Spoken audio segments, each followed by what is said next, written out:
December 7, 1941. The sky over Pearl Harbor fills with the roar of enemy aircraft, and chaos unfolds below. But imagine, parked on a quiet airstrip away from the explosions, sits a jet no one could comprehend. A 2025 F-22 Raptor with modern stealth, upgraded missiles, and radar tracking so advanced it can lock on to dozens of targets before they even know it's there. We'll test what one best-in-the-world jet could realistically do against a 1941 raid. What it would stop, what it couldn't, and why. It can supercruise, sustaining supersonic flight without afterburners. The question is no longer whether it's faster or stronger. It's whether, in a world of propeller-driven planes and manual gunnery, such a machine could truly change the outcome. The 2025 Raptor that shouldn't be there. In 1941, air combat is confined to propeller-driven fighters, pilots aiming by eye, and the sharpest detection tool being a watchful lookout. Into this world of maps, compasses, and squadron formations appears something decades ahead of its time, a 2025 F-22 Raptor. It sits on a strip surrounded by crews unfamiliar with jet turbines, its faceted fuselage covered in treatments built to scatter radar return. In this era, radar itself is still an experimental tool, scarcely seen outside specialized labs.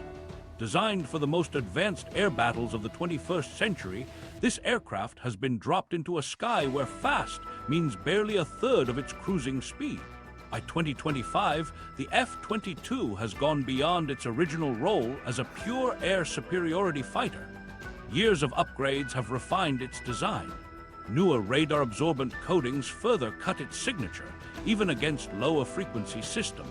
This stealth does not make it truly invisible. Modern testing shows reflections can vary depending on aspect, and in certain circumstances low-frequency radar may still detect large aircraft. But against 1941 sensors, it would remain effectively undetectable until seen by eye. Its mission computers fuse data from radar, infrared, and passive receivers into one integrated view, updating in fractions of a second. In a fight where spotting the enemy usually means picking out a silhouette against the sky, this digital picture is like seeing through clouds and distance without limitation. Its missiles reflect similar advances. Long-range AMRAAM variants such as the AIM-120D3 can engage targets at tens of miles, and in ideal conditions may approach or exceed the order of magnitude of 100 miles. Actual reach depends on radar performance, target size, and geometry, but in a 1941 engagement, such distances are beyond imagination. The AIM-9X Block II plus heat seeker, with its high off-boresight capability, can home in on maneuvering opponents from angles where no gun could track. Guided entirely by electronics and pilot input through a helmet-mounted display, these weapons would seem unreal to someone accustomed to leading a target with fixed iron sights. The mismatch is immediate. This fighter was built for worlds filled with search radars, missile batteries, and aircraft with their own long-range sensors. In 1941, its radar cross-section shrinks against a backdrop with no radar receivers at all. Pilots in the attacking force would have no way to register the threat until missiles arrive. The concept of beyond visual range becomes something else entirely when the other side cannot shoot back until they can see you, and they will never see you in time. Its performance deepens the gap. In operational use, the Raptor can supercruise around Mach 1.5, with testing showing sustained flight above Mach 1.7 or 1.8 without afterburners, and sprinting near or past Mach 2 with afterburner in short bursts. Warplanes over Pearl Harbor might top out near 330 miles per hour. Even if they caught a glimpse, there would be no realistic way to overtake it or set up a shot. A climb rate to altitudes exceeding 65,000 feet, combined with thrust vectoring control for rapid changes in attitude, allows the Raptor to choose both the moment and altitude of an engagement, exiting before the enemy can respond. For a sense of how foreign it would feel, picture a 1941 fighter's cockpit. A simple panel of dials, a gun sight, a radio limited to voice transmissions. The F-22 pilot's view is a synthesized environment, symbols marking hostile aircraft with speed, bearing, and range updated constantly by onboard computation. Weapons release is calculated for the highest probability of success based on kinematics, not guesswork. This is not an incremental change in capability, but a leap so complete that opposing pilots would lack even the reference points to understand what was happening. The Raptor's stealth in 2025 form relies not just on its structure, but on managing its emissions. It can remain in near-complete radio silence, collecting signals passively, supplementing radar tracks with infrared search. The Japanese formation depends on flight timetables, visual navigation, and basic radio coordination, none of which can betray a silent aircraft orbiting unseen above. Internally, its main bay holds 6 AIM-120D3s.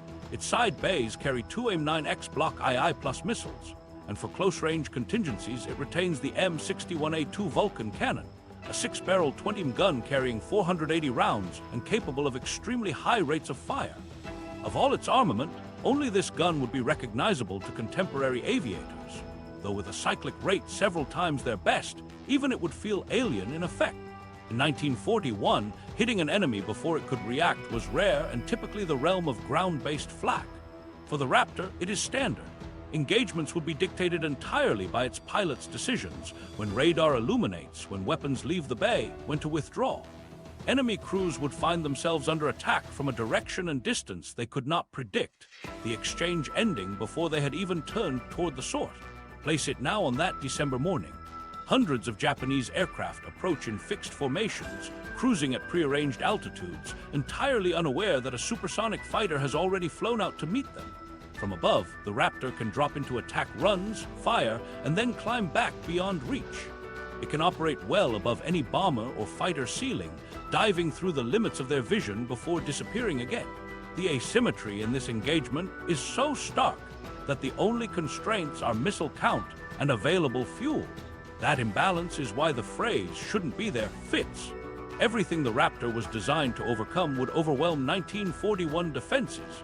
From the attacking pilot's perspective, its movements and effects would be beyond explanation. And yet, it remains a single aircraft. Against an incoming force numbering in the hundreds, its presence alone will not decide the battle's every outcome. Still, the shape of that battle will shift dramatically the moment those formations encounter a weapon they cannot see and a foe they cannot chase. What those formations consist of and how they are arranged as they close on their target determines how this meeting unfolds next. The foes of 1941. In the early hours of that morning, the Japanese striking force advanced toward Oahu in a meticulously organized assault. A total of 353 aircraft, divided into 2 massive waves, moved in precise coordination.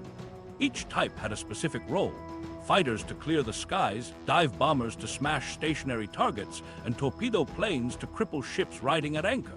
The Mitsubishi A6M0 was the escort and guardian for the formation. For 1941, it was an impressive machine, highly maneuverable, capable of roughly 330 miles per hour in level flight, and able to reach altitudes around 33,000 feet.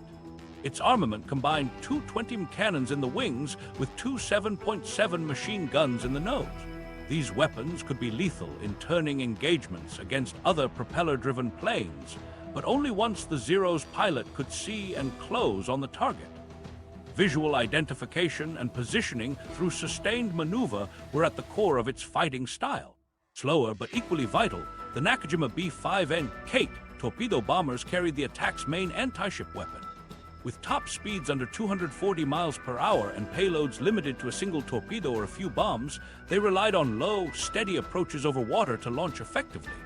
Pilots had to judge altitude, distance, and release timing by sight alone, holding course long enough for defenders to get a clear shot, if those defenders were in the right place at the right moment. Adding vertical striking power were the HD-3A VAL dive bombers. In combat, a VAL would climb above its target, drop almost straight down to aim, and release its bomb at a visual cue before pulling out under heavy G-force. In level flight, they managed around 230 to 240 miles per hour. Accuracy against fixed positions could be good, but the climb out after a dive left them slow and exposed to any aircraft ready to exploit the opening. All of these aircraft operated within the limits of their era's technology. Target spotting depended entirely on eyeballs. Navigation was a matter of compass headings, dead reckoning, and landmarks. Radios were available but limited in speed and clarity, so formation flying and pre-planned coordination were the primary means of control. Weapons were fixed in place. Hitting a target meant maneuvering the whole aircraft into the right position. In groups, these formations could protect one another and deliver concentrated firepower. Against enemies without radar-guided interception, these tactics were effective. On the American side, early warning capability around Hawaii existed but was minimal. A few ground-based radar stations could detect incoming aircraft at limited ranges, but coverage was incomplete, resolution was poor, and there was no integrated system to build a real-time, wide-area picture. Interpretation depended on human operators, and communication delays meant even good observations often arrived too late to matter. This lack of situational awareness is one reason the historical attack achieved near-total surprise. It is within this framework that a 2025 F-22's sensing ability would become transformational. Japanese aircraft crews in 1940, one could only react to what they saw, usually when the opponent was already in firing position. A Raptor pilot could identify and track these formations at ranges stretching well beyond the horizon, long before any visual spotting could occur. Even without transmitting radar signals, onboard electro-optical and infrared systems could detect engine heat at distances that fully encompassed the scale of the entire 1941 engagement zone. Weapon reach tells the same story. A Zero's cannons were practically effective to about 700 yards, its machine guns less. Defensive fire from bombers, whether rifle caliber or light cannon, could barely exceed those ranges and was effective only if the attacker flew into it.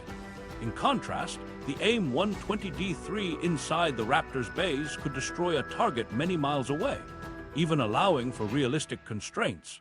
The difference places the F-22 comfortably outside any retaliatory shot from the moment it engages. Maneuvering capability only widens that gap. Japanese aircraft required broad turning arcs to reverse direction or pursue a climbing target, and their climb rates were modest by modern standards. The Raptor could reposition vertically or horizontally faster than they could complete a single turn, choosing whether to remain unseen above them or to slash through at closing speeds they could not match. Once it fired a radar-guided missile, no defensive aerobatics available to them could break the lock. This vulnerability was amplified by the reliance on synchronized groups. Every squadron's actions were timed relative to the others. Removing even a few aircraft early, especially critical bombers or lead fighters, could ripple through the formation, causing late arrivals, unsynchronized attacks, and diminished mutual protection. Breaking those formations apart before they reached their targets could reduce the combined weight of their strike without the Raptor ever entering gun range. In 1941, such disruption before contact had no precedent. Even the fastest U.S. fighters had to launch after a sighting report, racing to intercept near the harbor itself. The Japanese structure assumed there was no way to be engaged while still far offshore. A modern stealth fighter erases that assumption. Engagement can begin while the attacking force is still over open water, in what to them feels like the safe transit to target. For the pilots and crews on the receiving end, there would be no warning. No dashboard lights, no audible missile alerts, just sudden destruction among their ranks. Combat awareness ended at the edge of the canopy glass, and any opponent beyond it simply didn't exist until seen. Even if a Raptor chose to close within visual distance, the moment would be fleeting, vanishing again in seconds at speeds they couldn't match. The fight would remain one-sided from start to finish. This is the measurable scale of the disparity. Formations armed and trained for combat within a mile, facing an attacker that can destroy them from dozens of miles away, guided by a view of the battle space that for them would be unimaginable. Skill and discipline would not bridge that gap. Before they realized they were under attack, the engagement could already be decided in someone else's favor. And that advantage rests not only in flight performance, but in the tools it brings to the fight. Tools that do not exist anywhere in the 1941 world. Lethal upgrades for a new century. The 2025 F-22 Raptor arrives with armament tailored for the most demanding air combat of the modern era, capabilities far beyond anything needed for the slower, less agile bombers and fighters of 1941. Central to that arsenal are its beyond visual range weapons. The F-22 can carry up to 6 AIM-120 AMRAAMs in its main bay. Modern variants of this missile dramatically extend engagement possibilities, with effective reach measured in tens of miles, and under favorable conditions, potentially out toward or beyond the 100-mile class, depending on target characteristics, altitude, and radar geometry. These missiles are guided by the aircraft's radar through a secure data link that transmits mid-course updates, allowing them to adjust trajectory if the target changes speed, heading, or altitude after launch. Against 1941 aircraft lacking radar warning receivers, timely evasion would be highly unlikely, especially for slower bombers locked into predictable, steady attack runs. The AIM-120 is built to survive in modern electronic warfare environments, with seekers and processors resistant to jamming and deceptive signals. None of that protection would even be challenged here. 1941 aircraft carry no electronic jammers at all, but it means the missile's engagement chain remains stable from launch to intercept. Fired from far outside the Japanese formation's weapon range, it gives the Raptor an enormous margin of safety in every shot. For closer engagements, the side bays house up to 2 AIM-9X Block II plus infrared-guided missiles. In the context of 2025 combat, these are short-range weapons, but their reach still extends well beyond the maximum effective gun distance of any World War II aircraft. The Block II Plus also supports lock-on after launch, which allows the missile to be fired before final target designation and high off-boresight targeting, enabling the Raptor to engage without pointing its nose directly at the opponent. This flexibility lets the pilot keep optimal speed and maneuvering profiles while still attacking, an edge that would make it almost impossible for a 1941 fighter to exploit the fleeting moments it might find itself in a firing position. Integrating these weapons is the product of more than just pilot skill. The Raptor's cockpit displays are driven by advanced mission computers, sensor fusion algorithms, and automated targeting aids. Data streams from its radar, infrared search and track, and electronic support measures combine into a single, continuously updated picture of the battlespace. The pilot can examine multiple targets simultaneously, with readouts on bearing, range, altitude, and closure that are calculated rather than guessed. In a mixed formation of bombers and fighters, the system can suggest engagement order based on proximity to defended assets or perceived threat. In 1941, such prioritization came down to what the pilot could identify in the moment through the windscreen. The last element of its offensive capabilities is the M.A. Vulcan cannon, an internally mounted 6-barrel 20 Gatling gun. Feeding from a 480-round drum and firing up to 6,000 rounds per minute, it sends dense bursts toward a target in fractions of a second. Even a very short trigger pull fills the air with dozens of projectiles, traveling at velocities that leave no practical dodging time. In modern service, it is generally held in reserve for situations where missiles cannot be used. But in this setting, against clustered, slow-moving airframes at close quarters, it would cut through an opponent before they could bring guns to bear. Upgrades in processing speed and data link throughput have markedly increased the effectiveness of the F-22's air-to-air weapons since its original introduction. Where earlier systems pushed timely updates to missiles, the current generation transmits nearly instantly, enabling a launched AIM-120 to adjust for last-second course changes more accurately. If a bomber in formation tried a banking descent in an attempt to throw off an intercept, the course correction from the launch aircraft would reach the missile with minimal delay, keeping it on an optimal path from separation to impact. Managing large numbers of airborne targets is another area where the 2025 Raptor moves far beyond its predecessors. In 1941, breaking up an incoming strike relied on multiple defenders attacking the leading elements and counting on confusion to ripple through the rest. Here, radar modes capable of track-while scan combine with sensor fusion to maintain locks on several aircraft at once. The pilot can launch AMRAAMs toward different targets during a single pass, each missile following its own dedicated guidance instructions while the launching aircraft maneuvers for the next shot. This ability does not remove constraints. Magazine size, time, and fuel still apply, but in practical terms, it means one aircraft can prosecute multiple widely spaced intercepts before the enemy formation has time to reorganize. Precision in deployment is equally important. In the 1940s, a trigger pull was informed by human judgment of relative speed, range, and lead angle, factors often difficult to judge while maneuvering under stress. The F-22's fire control algorithms calculate precise intercept solutions based on exact measurements of target motion at the moment of release.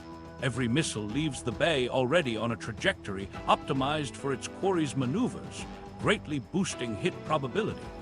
In any Pearl Harbor scenario, these tools would allow the destruction of numerous enemy aircraft before they became aware of the threat. Combat doctrine has also shifted. A World War II pilot sought position behind an adversary and stayed there long enough to land accurate gunfire, a process that frequently exposed both planes to return shots. The Raptor's envelope allows engagements to end without ever entering visual range. When stealth is maintained, missiles can be launched from distances the target's crew cannot observe, turning what was once a swirling mutual chase into a single, unreachable firing point. While active jamming against 1941 aircraft would add little, the Raptor's emission control capabilities let it operate without betraying its presence. It can limit radar transmissions, rely on passive sensors to track heat and electronic noise, and adjust its profile to further reduce detection. Japanese pilots navigating by landmark and basic communication would have no way to recognize they were already under surveillance. When these capabilities are combined, low observability, long-reach weapons, rapid targeting updates, multi-target engagement, and precision guidance, they represent two separate worlds of combat existing in the same airspace. One operates entirely within visual references and manual gunnery. The other depends on integrated sensors and weaponry that complete an intercept before the opposing pilot even knows a hostile aircraft is airborne. Far from abstract advantages, these are mechanical and procedural differences that shape how an encounter begins and how quickly it is decided. That difference matters most in the space between detection and contact, the zone where the attacker still believes it is safe to proceed. In such a zone, the Raptor's pilot can act long before a 1941 formation ever sees a challenger on the horizon. The first contact. The first wave is still more than 100 miles from Pearl Harbor when the Raptor is set in position. To the Japanese crews, the horizon ahead is empty. Engine noise and the steady slipstream over the fuselage are the only sounds as they hold formation, Zeros leading, bombers arranged behind in tight columns. Every pilot focuses on spacing, timing, and the possibility of interceptors climbing from Oahu. In their minds, nothing separates them from the target but distance and minute. In the F-22 cockpit, the pilot is already running a wide-scan radar sweep. Across the helmet display, dozens of symbols appear, each tagged with coded information on heading, speed, altitude, and position relative to the formation. Faster escorts out front, slower, more densely packed bombers in the center and rear. It's all laid out clearly even though the nearest group is still far beyond visual range.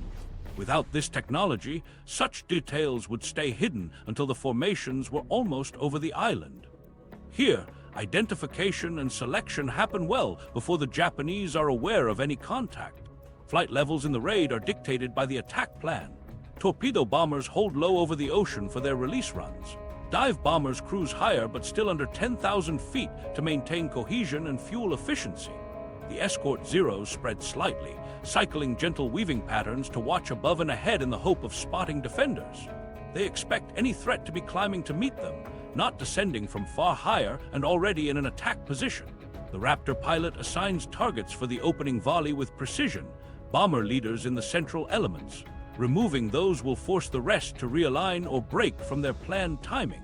The fire control system pairs specific weapons to each selected aircraft, calculating optimal intercept geometries. 6 AIM-120 AMRAAMs are brought online. In the main weapons bay, the internal doors will open only for fractions of a second, just long enough to release each missile, before snapping shut to preserve the jet's clean aerodynamic lines and stealth profile. From the ocean's surface, the first hint of action would be faint flashes in the upper atmosphere. A moment later, the missiles drop free and ignite, climbing on programmed paths before descending into their intercept courses.